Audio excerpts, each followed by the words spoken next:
बातें की गई। बिल्कुल, जाहिर तौर पर जिस तरीके से मनीष इन्फॉर्मेशन आप पहुंचा रहे हैं, लोग जाहिर तौर पर अभी भी नीतीश कुमार को रेलेवेंट मान रहे हैं। उनका मानना कि नीतीश कुमार जो है वो अभी भी बिहार के लिए रेलेवेंट हैं, वही बिहार के लिए बेहतर मुख्यमंत्री हैं। और हमारे सहयोगी रितेश मिश्रा भी हमारे साथ बने हुए, उनका रुख करेंगे। रितेश, क्या हालचाल इस वक्त आप देख पा रहे हैं किस तरीके से? क्योंकि अगर मतगणना को लेकर बात करें तो अब करीब करीब जो है 1-1.5 घंटे के आसपास का समय जो है वो बचा हुआ है और उसके बाद मतगणना शुरू होगी। पहला रुझान जो है वो भी करीब करीब 2 घंटे में आना शुरू हो जाएगा। बिल्कुल, देखिए कि मैं एएन कॉलेज का जो काउंटिंग सेंटर है, ये पटना जिला का काउंटिंग सेंटर है और यहाँ पर धीरे धीरे जो भी देखिए कि जो जितने भी इलेक्शन कमीशन के अधिकारी हैं, सुरक्षा कर्मी हैं, धीरे धीरे सारे लोग एंट्री ले रहे हैं। जितने भी प्रत्याशी हैं, उनके समर्थक हैं, ये सभी जिन लोगों का पास बना हुआ है, उन सभी लोगों को एक एक कर हम प्रचंड बहुमत से बिहार में महागठबंधन की सरकार बनने जा रही है।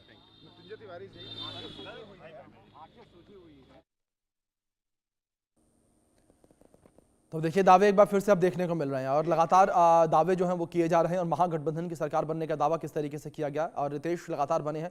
रितेश, जानकारी लूंगा मैं आपसे अभी। जिस तरीके से दावों को लेकर हम बात कर रहे थे, दावे जो है वो निकलना शुरू हो गए हैं रितेश, और मतगणना अभी शुरू नहीं हुई है लेकिन दावे किए जा रहे हैं कि सरकार बनने जा रही है। आना इसको लेकर देखिए कि पूरी तरीके से तैयारी है। आप देखिए कि एक एक कर जो जिनके पास भी पास है, जो इलेक्शन कमीशन ने निर्गत किया है, जो पार्टी के प्रत्याशी हैं, उनके समर्थक हैं, जिन्होंने उन्होंने नामित किया है, इन सभी लोगों को एक एक कर एंट्री दी जा रही है। काफ़ी कड़ी सुरक्षा व्यवस्था है। एक एक चीज़ जो है वो स्कैन की जा रही है और उसके तहत ही सभी लोगों को अंदर एंट्री दी जाएगी, ताकि किसी तरह की बाद में कोई आरोप ना लगा सके, किसी तरह का आक्षेप ना लगा सके। इस बात का ख्याल जरूर रखा गया है। तो देखिए कि ये प्रोसेस जो है यहाँ पर शुरू हो चुका है पटना में और इसी तरह से सारी चीज़ें आपको देखने को मिलेंगी। अलग अलग जो ज़िले हैं, अलग अलग जो काउंटिंग सेंटर्स बनाए गए हैं, वहाँ पर भी इसी तरह की तस्वीर आपको देखने को मिलेगी।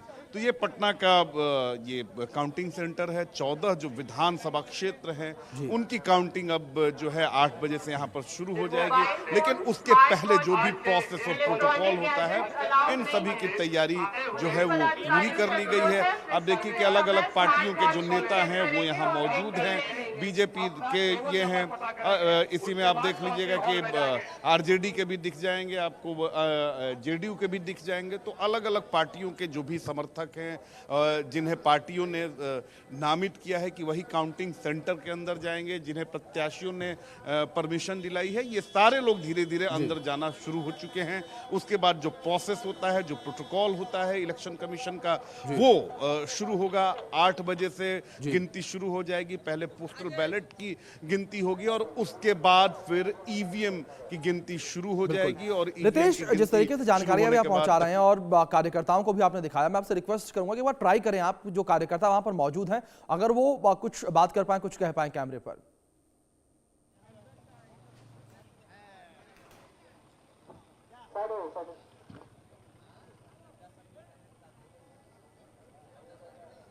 रितेश, आवाज पहुंच रही है आप तक मेरी?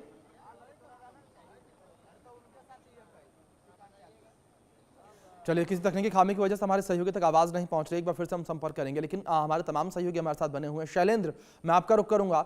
शैलेंद्र, अगर जिस तरीके से बीजेपी मुख्यालय को लेकर करें, आपने जिक्र किया हलचल का कि मुख्यालय बंद था लेकिन अब खुल चुका है, और हलचल जो है वो किस तरीके की अब देखने को मिल रही है, क्योंकि जो मतगणना का समय है उसमें अब करीब करीब 1.5 घंटे का समय बचा हुआ है। देखिए, अभी साफ तौर पे है कि बीजेपी के जो वर्कर्स हैं या बीजेपी के कोई नेता हैं यहाँ नहीं है, लेकिन हमने ऑफिस दिखाया आपको किस तरह से जो बीजेपी का कार्यालय है वो है और यहाँ पे क्या क्या चीज़ें हैं, किस तरह की तैयारी की गई है। तो ये बीजेपी का कार्यालय है और हम पूरा कार्यालय दिखाने की कोशिश करते हैं। लेकिन इसके बीच में एक चीज़ और है, जब 8 बजे से मतगणना शुरू होगी तो होगा क्या। 243 सीट है, हर सीट के लिए एक साथ मतगणना शुरू होगी। 14 टेबल लगाए गए हैं हर सीट के लिए, यानी कि एक साथ 14 ही ईवीएम खुलेंगे और 14 जो है उनके जो प्रत्याशियों के प्रतिनिधि वो रहेंगे। हर प्रत्याशी के अगर 14 प्रतिनिधि हो रहेगा और 15वां टेबल उसमें ये होता है कि जिसमें उसका कैलकुलेशन होता है और जब वो गिनती होकर 14वें टेबल से आती है 15वें टेबल पे जाती है और वहीं से वो प्रिंट होकर मिलता है कि इस राउंड में यानी एक राउंड हो जाएगा, 14 जो गिने जाएंगे, 14 टेबल रहेंगे और 15वें टेबल से उसका नतीजा आएगा और जो प्रत्याशियों के प्रतिनिधि रहेंगे उनकी संतुष्टि हो जाती है तो उसके बारे में बताया जाता है कि इस प्रतिनिधि को इतने वोट मिले। तो ये प्रक्रिया जो है जो कि 8 बजे से शुरू होना है मतगणना और पहले पोस्टल बैलेट होंगे, उसके बाद ईवीएम की जो गिनती है वो होगी। लेकिन ये कहा जा रहा है कि जैसे ही 8 बजे मतगणना शुरू होगी उसके कुछ मिनट यानी चंद मिनट के बाद ही जो यहाँ पर जो चीज़ें होंगी यानी कौन आगे है कौन पीछे है, किस तरह की चीज़ें चल रही ये सामने आएगा। और विशेष बात यह है कि 46 जगह मतगणना हो रही है, वो 46 जगह है चूँकि 8 ऐसे केंद्र हैं या 8 ऐसे जिले हैं जहाँ पर 2-2 यानी कि बड़े वो क्षेत्र हैं, तो 2-2 मतगणना केंद्र बनाए गए हैं। इसमें जैसे पूर्वी चंपारण है यानी मोतिहारी है, भागलपुर है, सिवान है, इसी तरह के 8 जिले हैं। 8 जिलों में 2-2 केंद्र बनाए गए, इसलिए 46 मतगणना केंद्र हैं और 38 जिले हैं बिहार में।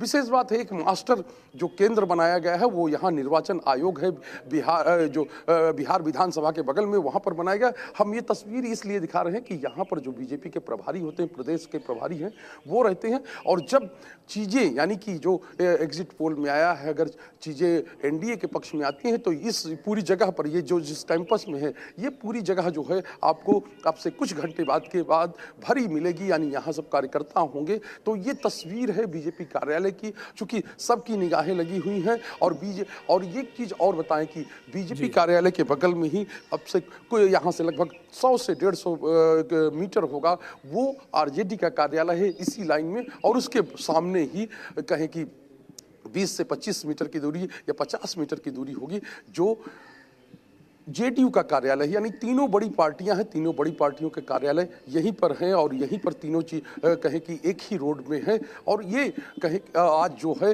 कहीं खुशी कहीं गम वाली जो बात होती है, जब रिजल्ट आएंगे नतीजे आएंगे तो 3 कार्यालयों में से कौन से कार्यालयों में चहल पहल बढ़ती है, किस कार्यालय में चीज़ें थम जाती हैं, वो साफ तौर पर चूँकि वोटरों ने अपना मत दे दिया है, वोटरों ने मतदान कर दिया है और आज कहें कि पूर्णाहुति की बारी है। यानी आज जो है जो गिनती होने की बारी है यानी मतगणना की बारी है और आज ही तय हो जाएगा कि नई विधानसभा में कौन बैठेगा। और एक विशेष सूचना हम देना चाहेंगे अपने जो दर्शक हैं उनको कि किस तरह से विधानसभा जो बिहार की विधानसभा है उसको पेपरलेस कर दिया गया है, यानी अब वो पेपरलेस हो चुकी है। आज कल ही ये जो ऐलान किया गया है, कल ही ये बात की गई है और सब जो टेबल्स हैं यानी 243 टेबल हैं उन पर जो है अब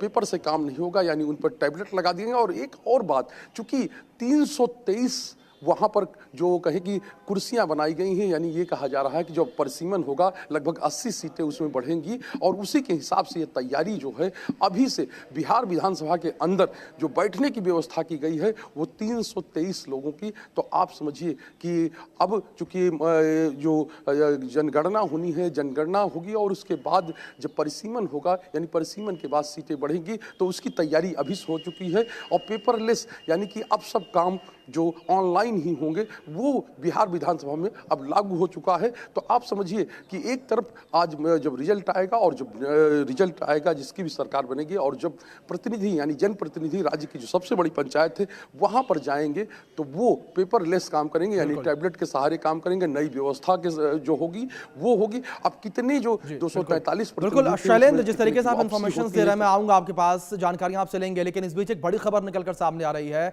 उसका रुख कर लेते हैं। बिहार विधानसभा चुनाव के आज नतीजे आएंगे, बड़ी अपडेट सुबह ठीक